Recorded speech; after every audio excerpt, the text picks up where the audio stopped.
Hello, good people of YouTube. Mountbatten here. Before we get into the actual replay today, I have this clip which is hilarious I just want to share with you guys. So what you're watching right now is a round of Supremacy League. It's a community-held tournament, kind of like Kings of the Sea, and we are partaking in it. So over here we have myself and the Yami at the ACAP, Pickles and the Summers also at the ACAP, and I believe Salon is also at the ACAP. So we've got two Mosfas on Yami and a Summers. They have two Mosfas and a Summers over at the ACAP, and we're currently trying to deal with them. So I'm trying to deal with this Mosfa, Pickles is trying to deal with this Mosfa as well, and we aren't really paying attention as to, you know, where we're going and things like that, so you kind of maybe can guess what's about to happen right here. You got two captains, they aren't really paying attention to where they're going, and the inevitable does happen. Now, granted, Pickles was trying to turn, but now I have scooped him up with the Yami's bow, and he's now stuck on my bow. This happens a couple of times, and oh no, here comes some summer torpedoes. Pickles is about to eat one, except he doesn't. Okay, so at this point in time, myself and Pickles are absolutely dying laughing now. And he sails away, and we get back to work. And we were discussing it right after, and we were thinking, well, maybe his torpedoes hit something and they de-rendered, but I'm sorry, they failed to de-render. But then here we go with the replay analysis. So I'm in free cam now, and I'm going to observe what happens. Now, it's very important that Yami has this special bow. It's actually one of the first bulbous bows ever used in history.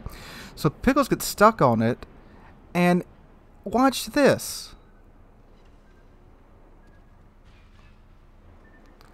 It lifts his ship up enough to where the torpedo goes underneath his ship, and it threads the prop shafts. Now watch again in slow motion. The torpedo legitimately goes in between the propellers, over the prop shaft, and underneath the stern of Pickles' Summers. Now I have it zoomed in and slowed down here for you too. Look at that. In between the props, over the prop shaft, under the stern. New strategy for torpedo beats, guys. Get on it. Hello, good people of YouTube. Mountbatten here. Now for your actual replay entertainment of Monday, I have a match here, a ranked match from Starscream Josh, and he is in the Tier 8 German tech line battleship Bismarck, one of the ships I do recommend for rank. A little bit over the Torpbeats because this ranked season CVs are allowed, and Bismarck does have better AA than the Torpbeats. But Torpbeats would still be a solid choice because you do get matches like this one where there are no carriers, so AA really doesn't matter, so the torpedo tubes would most definitely help. And today, this is a rather interesting one for you guys, and you'll see why. So anyway, looks like most of Starscream's, we're just going to call him Josh from now, Josh's team is going over to A. Looks like we got a Z35 who's going to be a brave little boy, and head on over to the B cap to cap that for the team. Now, it is very important in rank that you do try to grab two caps at the start, just like any competitive mode, or heck, even in randoms. Now, would you send the DD over there by itself? You know, if this was something like clan battles where you had a bunch of people in comms, everyone was coordinating and listening to a shot caller, it could work, but on something like ranked where it's pretty much, you know, random battles with a little bit more at stake, you may want to send a cruiser or a battleship or maybe even another DD over there with him. Now, it doesn't look like the Baltimore is heading over there with him as well, so that's pretty good. Now, the Kagero is going over to A and has spotted the Mogami at A, and plus the enemy team is already capping the C cap. So the enemy will have the cap advantage at first, but if Josh's team can manage to grab both the B cap and the A cap, that would be most definitely ideal. And there's the Torpbeats opening up with some 22-kilometer shots with HE? That's an interesting choice. I mean, it's totally possible he was having to fight DDs at the end of last game and he just didn't have an opportunity to switch back to AP. Happens. And, oh, look at that. The Baltimore bailed on the Z35 that was going to B. So that's fantastic. Now, looks like so far the only thing that's been spotted is the enemy Torpbeats and the enemy Mogami. So there's still 5 other ships out there that haven't been spotted yet. Now, what's happening with Josh's team is a lemming train, of course. Now, these can absolutely work, especially in ranked, if you keep moving and the team doesn't get bogged down and try to hide behind one island for the entire game. Lemming trains can absolutely work if you don't stop moving, with that caveat. Alright, so the Megami, the Massachusetts, and the Torpbeats have been spotted, so it looks like most of their team is over here by the A cap. And it looks like Josh is going in. So, oh, Josh's build, by the way, I don't know what he has exactly, because he didn't include it in the email he sent, but we can deduce from the amount of consumables he has, from the range and accuracy of his secondaries, that he does have a full secondary build with Superintendent, and it's pretty evident that he also has Adrenaline Rush, as we will see in a bit. So Massachusetts is showing him full broadside. You know, Bismarck and Torpbeats aren't all that accurate, but you don't want to be sending broadside onto them from even like 8 kilometers away, because that happens there. You lose almost 10k health in one salvo. So the enemy team also has a Kid on their team, which is actually a tier 9 ship down tier to tier 8 and given a heal. It does that at the cost of a torpedo tube. Oh, and of course it doesn't have Fletcher torpedoes, it has Benson torpedoes and only 1 set of them. Alright, so what Josh has done here is he selected the Kid for his secondaries to chew on while he focuses on a different target with his main battery guns. Now in a super competitive mode, you always want to go after the destroyer first, and that's what he's doing right now. Now he could be using his main guns on the Kid as well, but he does have a bit bigger issue 5 kilometers off of his port side. So it's completely understandable right there. So the mass is mostly bow into him, so he takes a shot at his upper ship, his superstructure. Well, I don't know why I forgot that it was called a superstructure there for a second. And it looked like he also maybe aimed at his turret, which is a completely a good strategy in this situation. You want to get that turret knocked out. Looks like one of Josh's turrets had been knocked out and is just now recovering.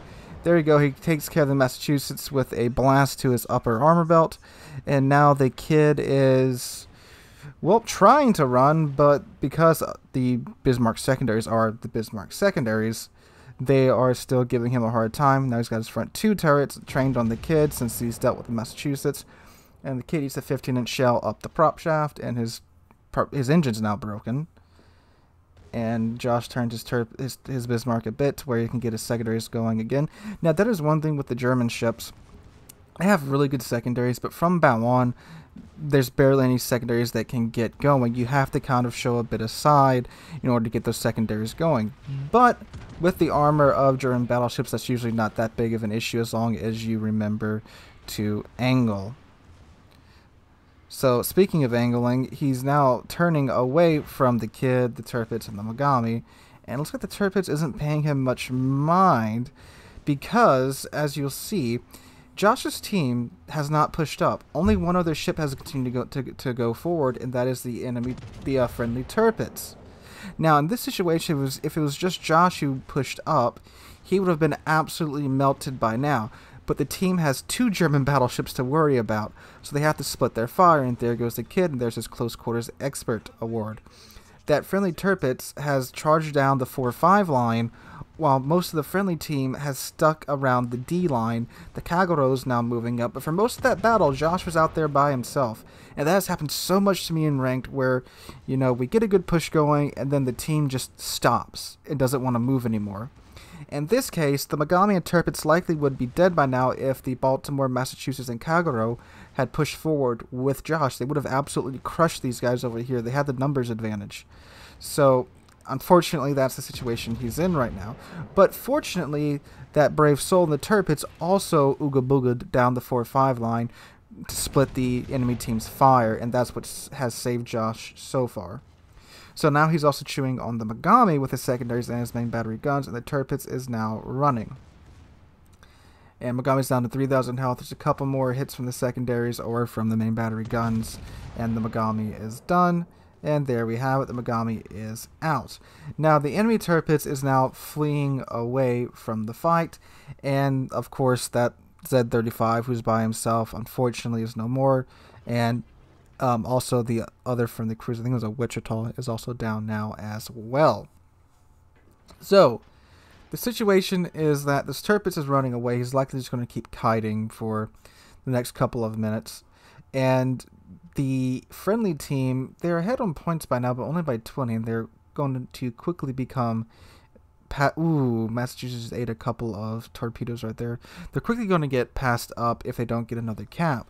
Now, what happens right here is pretty rare. None of the friendly ships decide to go and chase after the Tirpitz. And that's a good thing. You'll see this in ranked a lot too. A ship will retreat, and the friendly team, most of them 2 or 3 ships, will continue to chase it. Just glory hunting and just trying to farm damage.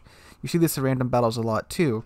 Whereas that ship's out of the battle, it's going to take him a couple minutes to get back into the battle. You're still in a position to where you can shift your fire to another ship or go cap a cap rather than chasing that enemy ship. The team makes the correct call here, and they're not communicating at all, to where they're not going to chase the Tirpitz and they're moving toward the B and the C caps. Now, that Tirpitz from before has made one big mistake. Instead of going into the C cap, he's now going around it. Originally, when I was watching this, I was thinking, oh, the team, they kind of messed up by not pushing up with Josh, but now they're doing the right thing. They're going after the caps, but then the Tirpitz doesn't. But the Kagero is now heading over there as well. Now, the Wichita just came to within secondary range of Josh, and there he goes. That's kill number 4 for Josh. Now, there is something to keep in mind here as well. The Allend hasn't been spotted in a while, and he's sneaking around there somewhere, so the team has to keep that in mind. And again, the Tirpitz, I thought maybe he was going to go around that island at F6, F7.